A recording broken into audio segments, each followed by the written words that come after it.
ተማሩ። ትምህርት አስፈላጊ ነው። ሰዎች ሀገር የሚያስተዳድሩት ማህበረሰብን የሚያስተዳድሩት ቤታቸውን የሚያስተዳድሩት በእውቀት ነው። እውቀት ከሌለ ሁሌ ባርነት አለ። ስለዚህ ተማሩ። ሁለተኛ ቅሩ። አሁን ያሉ ዑለማዎች እድሜያቸው ከ60 ከ70 በላይ ነው እና አዕማር ኡመቲ ማ በይነ 60 و70 ይላሉ ነብዩ ሰለላሁ ዐለይሂ ወሰለም። የጄኔሬሽን ጋፕ አለ፣ የእውቀት ጋፕ አለ። ስለዚህ ዑለማዎቹ እድሜያቸው 70-80 ዓመት ነው። ምናልባት አላህ እድሜያቸውን ያርዝምልንና የዛሬ 10 ዓመት 15 ዓመት ግማሹ አልጋ ላይ ነው፣ ግማሹ አኺራ ነው ያለው። ስለዚህ እውቀትን ማንወርስ ከሆነ መጪው ጊዜ አላህ ይድረስልን እንጂ ከእውቀት ነፃ የሆነ ትውልድ የሚፈጠርበት አጋጣሚ ስላለ መቅራት አስፈላጊ ነው። ሶስተኛ ገንዘብ ስሩ። ብር ገንዘብ የማይወዳል እንዴ? ሁሉም ይወዳል። ምንም ከሌለህ ምንም አይኖርህም፣ አገርም አይኖርህም።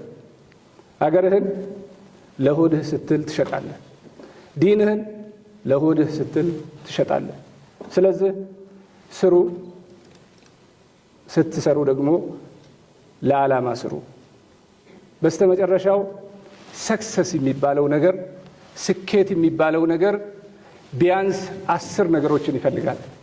አንደኛ ክሊር የሆነ ጎል ይፈልጋል። ስትቋቋሙ ለምን እንደምትቋቋሙ በደንብ ማወቅ ያስፈልጋል። ሁለተኛ ግሮዝ ማይንድ ሴት ያስፈልጋል። ብዙዎች በአንችልም የታጠራችሁ ሰዎች እንደሚቻል ማረጋገጥ መቻል አለባቸው። የተገራ አእምሮ የዳበረ አእምሮ ነው አገርን መስራት የሚችለው። ስለዚህ ግሮዝ የሆነ ማይንድ ሴት ይፈልጋል። ሶስተኛው ዲሲፕሊን ይፈልጋል። ዲሲፕሊን በተፈጥሮ ስነ ምግባር ነው። እስልምና የሚወራ አይደለም፣ የሚኖር ህይወት ነው። ስትኖሩት ሰውን በስርዓት መጥራት ትችላላችሁ፣ ዳዕዋ ማድረግ ትችላላችሁ። የቃል ጉዳይ ብቻ ከሆነ ሰባኪ እንጂ አማኝ እየጠፋ እየመነመነ ይሄዳል። አራተኛው ኮንሲስተንሲ ይፈልጋል።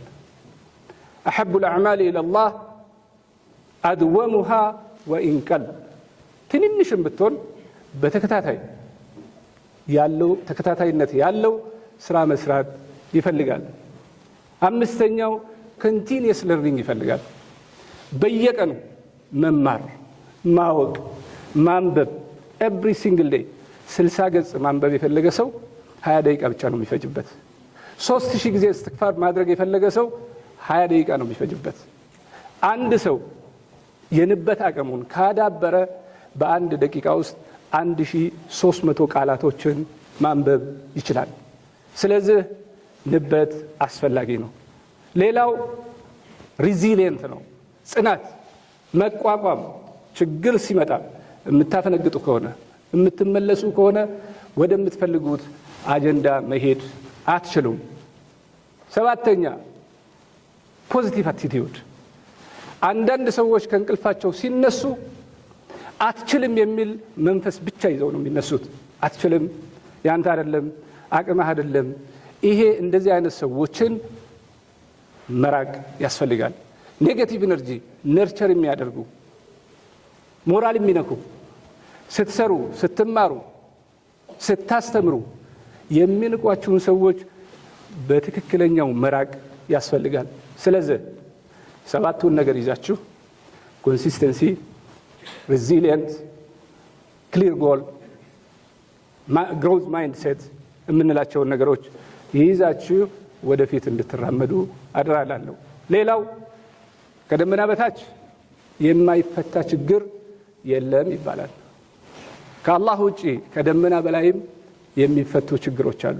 ስለዚህ ስትማሩ በደንብ አውቃችሁ መማር ያስፈልጋል። በስተመጨረሻው ትምህርቶቻችሁን ዓለም አቀፍ ትምህርቶች ላይ ብታተኩሩ ይሻላል። ሃይሊ ፔይድ ናቸው፣ ዓለም ይፈልጋቸዋል። መማር የሚገባችሁን ትምህርቶች ልጠቁማችሁና እዚሁ ላይ አበቃለሁ። የመጀመሪያው ሜዲሲን። በዓለማችን ላይ ትልቁ ተከፋይና ተፈላጊ ትምህርት ሜዲሲን ነው። ስትማሩ ታርጌትድ ሆናችሁ መማር ያስፈልጋል። ሁለተኛው ኤሮስፔስ፣ ለምሳሌ ኤሮስፔስ ኢንጂነሪንግ የምንለው አውሮፕላንን ማብረር ይሁን ሰማይ ላይ የሚሰሩ ይሁን ማምጠቅም ይሁን ይሄ ሁለተኛው ትምህርት ተብሎ የሚታወቅ ነው። ሌላው ኤአይ አርቲፊሻል ኢንተለጀንስ ኢንፎርሜሽን፣ ዛሬ ዓለም ያለችበት የትምህርት ደረጃ ጥያቄዎችን በ5 ደቂቃ ጠይቀን መልስ የምናገኝበት ጊዜ ላይ ነው ያለነው። ስለዚህ ጠንቅቃችሁ በተለይ አርቲፊሻል ኢንተለጀንስ ላይ አትኩራችሁ ብትሰሩ የተሻለ ነው። ከዛ በመቀጠል ሎው ህግ፣ እያንዳንዱ የምናወራው ነገር የሰው ልጅ ላይ የሚንጠለጠል ነው። ሃይሊ ፔድ የሚባለው ማለት ነው ህግ ነው። ቀጥሎ ያለው ኒውሮ ሳይንስ ነው። ሰርጀሪ፣ ጭንቅላት፣ የሰው ልጅ አስተሳሰብ እዚህ ላይ የሚሰራ ማለት ነው። ዘን አርኪቴክት ነው። መጨረሻ ላይ ቻርተር አካውንታንስ የሚባለው የፋይናንስ ህግ ነው። እነዚህ 7 ትምህርቶች ላይ ጠንክራችሁ ለመወዳደር እንድሰሩ አደራ እላለሁ። ወሰላሙ አለይኩም ወራህመቱላሂ ወበረካቱ።